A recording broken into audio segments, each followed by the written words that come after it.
Oke, baiklah. Assalamualaikum warahmatullahi wabarakatuh. Perkenalkan, nama saya Ahmad Sadri dengan NPM 1940302010.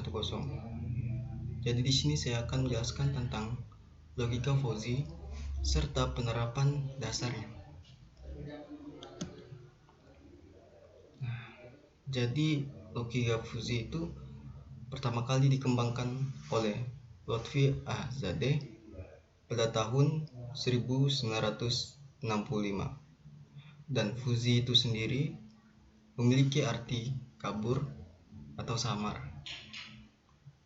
Dan fuzzy logik juga merupakan peningkatan dari logika Boylan.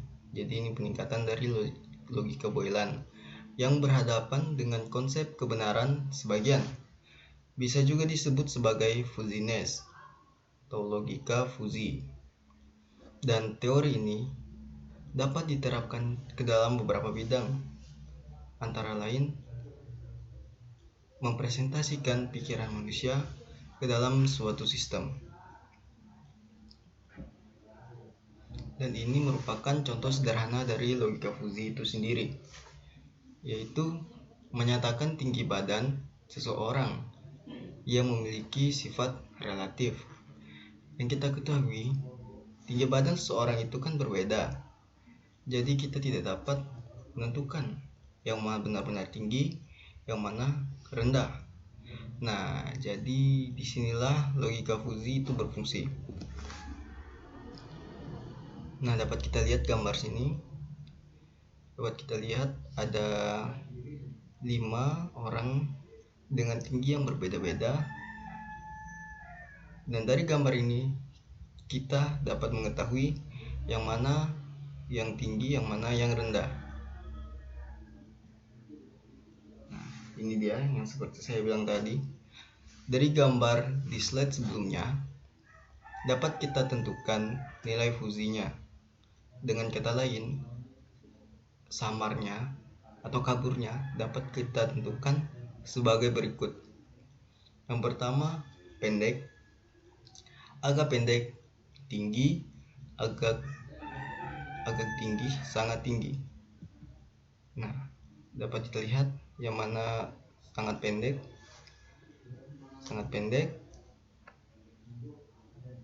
agak pendek,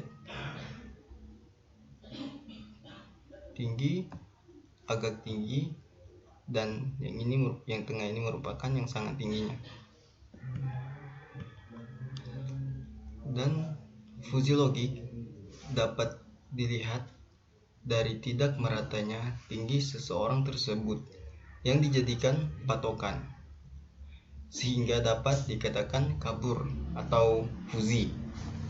Fuzzy kan memiliki arti kata kabur.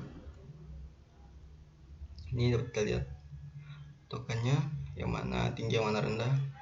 Ini sudah berbeda-beda. Dapat dilihat dari tidak meratanya tinggi seseorang tersebut.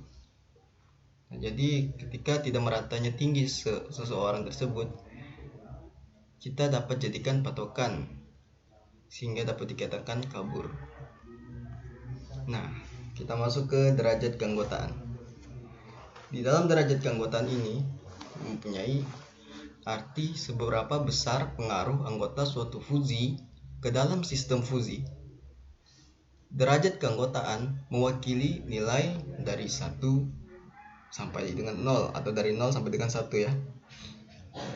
Ini gambarnya tadi. Dari 0 sampai dengan 1. Ini waktu dalam 1 tahun, yang dimana ada 4 musim. Nah, ini dia penjelasannya. Pada penggambaran grafik menggunakan sistem relevasi dengan suatu keanggotaan hanya bernilai 0 sampai dengan 1 saja. Seperti contoh perubahan musim di bulan Juni, yakni dari musim semi ke musim panas. Dari musim semi ke musim panas. Ya, perubahannya.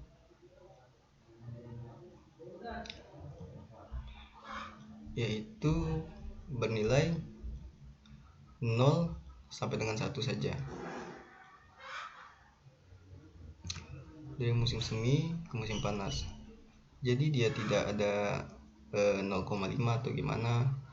Ini menggunakan 0 dan 1 saja. Dimana pada musim semi itu dia 1, dan pada musim panas ini jadi 0. Sehingga dapat ditarik sebuah kesimpulan bahwa perubahan musim di dunia nyata dapat dimasukkan ke dalam grafik, sehingga dapat kita amati terjadinya transisi dalam pergantian musim di bulan Juni. Ya, di bulan Juni kita lihat ada transisi pergantian antara musim semi dan musim panas. Saya lihat ini bulan Juni dan ini ada transisinya, yang dimana musim semi dan musim panas itu menyatu, atau dia sedang bertransisi dari musim semi menuju ke musim panas. Dan masih derajat keanggotaan lagi. Dan di sini dapat kita amati pergantian musim dari musim semi ke musim panas.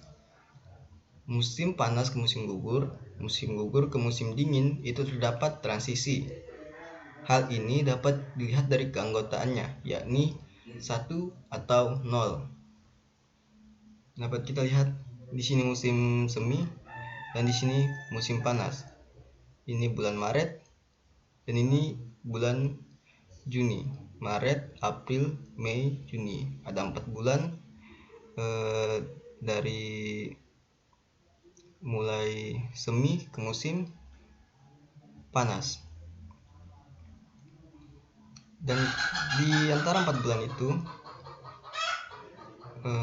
dapat kita lihat grafik musim panas itu berdekatan atau di tengah-tengah pada bulan Juni itu di musim panas. Saya terlihat seperti ini ya, Maret, Juni. Kita lanjutkan aja dulu. Nah, sebagai contoh, amati pada bulan Juni yang mana pengaruh pada musim semi itu mulai berkurang pada bulan Juni. Namun, pengaruh musim panas mulai naik sehingga dapat kita katakan bahwa pada bulan Juni terdapat 2 musim, yakni musim semi dan musim panas. Namun dengan derajat keanggotaannya yang tidak sepenuhnya 1 ataupun 0, atau memiliki nilai di antara keduanya. Kayak gini ya. Pada bulan Juni itu dia tidak 0 ataupun 1, tetapi di bulan Juni itu transisi antara musim semi dan musim panas. Dia tidak 0 ataupun tidak 1 pada pada bulan Juni ini.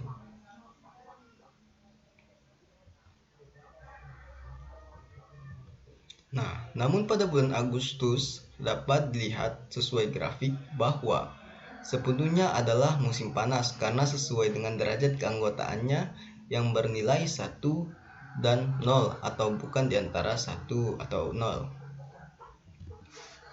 Nah, kita lihat kembali gambarnya ya. Dari Maret itu grafiknya mulai naik. Kemudian pada bulan Juni itu musim panas. Mohon maaf, maksud saya itu musim seminya itu mulai menurun grafiknya hingga pada bulan Maret. Nah, kemudian pada Agustus itu merupakan puncak dari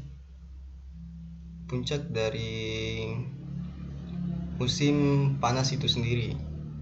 Yang kita ketahui Juni, Juli, Agustus dia berada di puncaknya, mempunyai nilai 1. Dan kemudian begitu seterusnya. Musim gugur, musim dingin, musim semi.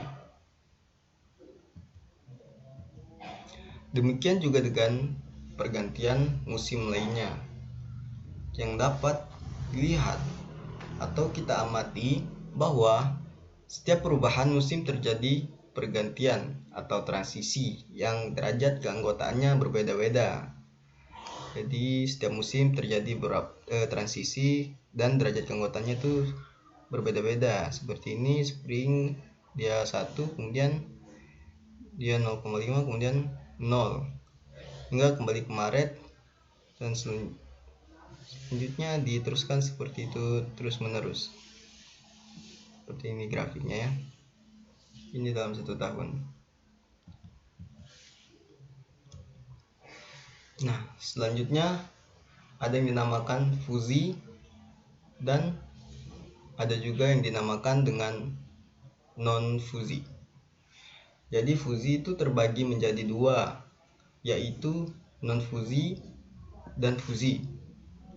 Yang pertama, apa itu non-fusi? Non-fusi itu dapat dikatakan jika tidak memenuhi syarat, maka nilainya adalah 0. Namun jika memenuhi syarat, maka nilainya adalah 1. Sedangkan fusi, ketika derajat keanggotaannya mulai naik atau di antara 1 dan 0, maka akan tetap masuk ke dalam derajat keanggotaan. Dapat digarisbawahi, fusi itu jika derajat keanggotaannya sudah mulai naik. Kata kuncinya adalah mulai naik. Sedangkan non-fusi itu yaitu berpatokan dengan 0 dan 1. Tidak ada di antara 0 dan 1 itu sendiri. Kalau misalnya 0 tidak memenuhi syarat, maka nilainya adalah 0. Sedangkan jika memenuhi syarat, nilainya adalah 1. Sedangkan fusi itu jika derajat keanggotaannya mulai naik atau di antara 1 saja dan 0, maka akan tetap masuk ke dalam derajat keanggotaan. Nah, seperti ini. Yang di sini gambar di atas ini merupakan non-fusi. Kenapa dikatakan non-fusi? Karena hanya terdapat 2 pilihan, yaitu tidak tinggi dan tinggi. Jika seorang yang ini karena dia tidak memenuhi syarat, maka dia masuk ke dalam derajat keanggotaan 0. Dan yang ini, yang lebih tinggi ini, masuk dalam derajat keanggotaan 1 dan disebut tinggi. Sedangkan yang di bawah ini merupakan contoh dari fusi, yang dimana ketika derajat keanggotaannya sudah mulai naik, maka dia dapat dikatakan fusi. Seperti ini, di antara 0 dan 1. Jadi disebut kurang tinggi. Sedangkan yang ini itu mendekati tinggi karena tidak sepenuhnya 1, dan ini tidak sepenuhnya 0. Jadi itu adalah perbedaan antara fusi dan non-fusi. Jadi adapun komponen-komponen fusi yaitu variabel fusi, himpunan fusi, semesta pembicaraan, dan domain. Yang pertama yaitu saya akan menjelaskan variabel fusi. Variabel fusi itu adalah suatu variabel yang hendak dibahas dalam suatu sistem fusi. Contohnya umur, temperatur, permintaan. Jadi kata kuncinya itu adalah variabel yang hendak dibahas dalam suatu sistem, entah itu umur, entah itu temperatur, ataupun jumlah permintaan. Selanjutnya ada himpunan fusi. Jadi himpunan fusi itu sendiri adalah suatu grup yang mewakili suatu kondisi atau keadaan tertentu dalam suatu variabel fuzzy. Atribut himpunan fuzzy itu sendiri terdiri dari, atau himpunan fuzzy itu terbagi menjadi dua jenis, dua atribut. Yang pertama yaitu linguistik, yang kedua itu numeris. Pertama, linguistik dulu. Linguistik merupakan penamaan suatu grup yang mewakili keadaan tertentu dengan menggunakan bahasa alami seperti muda, parubaya, ataupun tua. Jadi himpunan fuzzy itu yang pertama adalah linguistik dan menggunakan bahasa alami seperti muda, parubaya, dan tua.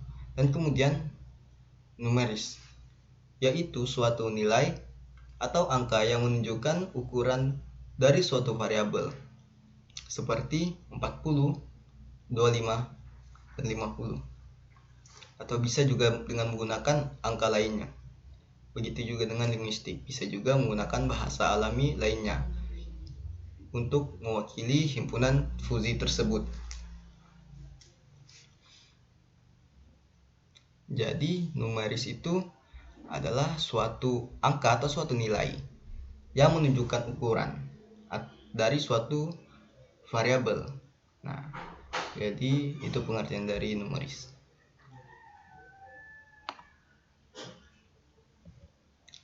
Nah, selanjutnya yaitu semesta pembicaraan. Jadi semesta pembicaraan dapat juga diketahui pengertiannya yaitu keseluruhan nilai yang diperoleh untuk dapat dioperasikan dalam suatu variabel fuzzy. Semesta pembicaraan merupakan himpunan bilangan real yang dapat bertambah secara monoton atau dapat bertambah searah, entah itu dari kiri ke kanan atau kanan ke kiri, yaitu bergerak atau bertambah secara monoton saja. Nilainya dapat berupa bilangan positif maupun negatif. Terkadang nilai semesta pembicaraan ini tidak dibatasi batas atasnya. Contohnya semesta pembicaraan untuk variabel suhu dari 0 kemudian naik sampai 40 derajat. Dari 0 derajat sampai 40 derajat.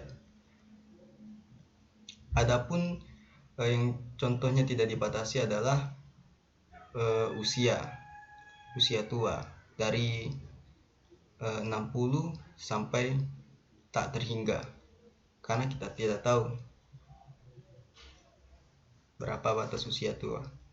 Seperti itulah contoh semesta pembicaraan, yaitu bertambah secara monoton dari kiri ke kanan, monoton atau satu arah. Oke, selanjutnya ada domain. Domain yaitu keseluruhan nilai yang diizinkan dalam semesta pembicara dan boleh dioperasikan dalam suatu himpunan fuzzy. Seperti pada halnya semesta pembicaraan, domain merupakan himpunan bilangan real yang senantiasa bertambah secara monoton dari kiri ke kanan seperti pada contoh berikut. Nah, ini adalah contoh dari domain itu sendiri. Dia hampir sama seperti semesta pembicara, yaitu bertambah secara monoton dari kiri ke kanan. Seperti ini. Contohnya ada muda, ada golongan muda, ada golongan parubaya, dan ada golongan tua. Di sini ada golongan muda yaitu 0 sampai 40. Artinya seseorang dikatakan muda dengan umur 0 hingga 40. Selanjutnya ada parubaya yaitu 30,50, yang artinya seseorang dikatakan parubaya dengan umur 30 hingga 50. Dan selanjutnya ada tua yaitu 40, tak terhingga. Artinya seseorang dikatakan tua dengan umur 40 hingga tak terhingga. Itu merupakan pengertian dari domain itu sendiri. Nah, selanjutnya di sini ada beberapa operasi pada himpunan fuzi. Dan ini didefinisikan secara khusus untuk mengkombinasikan dan memodifikasi himpunan fuzi. Nilai keanggotaan sebagai hasil dari operasi dua himpunan sering dikenal dengan nama Weierstrass atau predikat. Ada 3 operator dasar yang diciptakan oleh Zadeh atau penciptanya. Yang diciptakan oleh Zadeh yaitu AND, OR, dan NOT. Nah, yang sini yang pertama adalah operator AND atau operator dan. Operator ini berhubungan dengan operasi interseksi pada himpunan predikat sebagai hasil operasi dengan operator AND atau dan diperoleh dengan mengambil nilai keanggotaan terkecil antar elemen pada himpunan-himpunan yang bersangkutan. Dan ini merupakan rumusnya. Dapat lihat rumus dari N.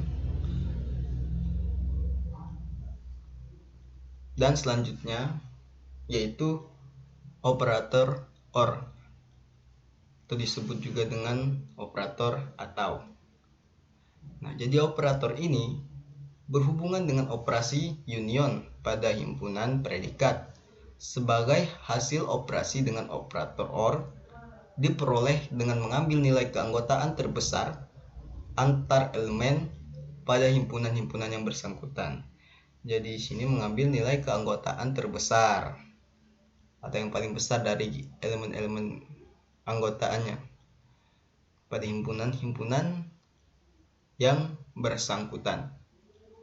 Dan operator OR ini ada rumusnya seperti ini ya.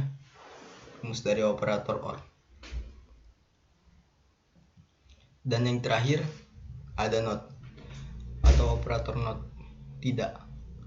Operator ini berhubungan dengan operasi komplement pada himpunan predikat sebagai hasil operasi dengan operator NOT diperoleh dengan mengurangi atau mengurangkan nilai keanggotaan elemen pada himpunan yang bersangkutan dari 1. Nah, jadi mengurangkan nilai anggota yang bersangkutan dari 1, dan ini merupakan rumusnya.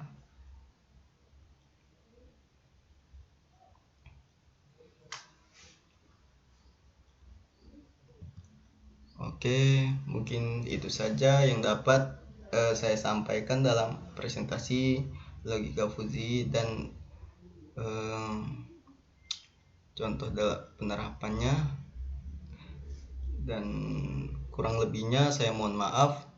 Wabillahi taufiq wal hidayah. Wassalamualaikum warahmatullahi wabarakatuh.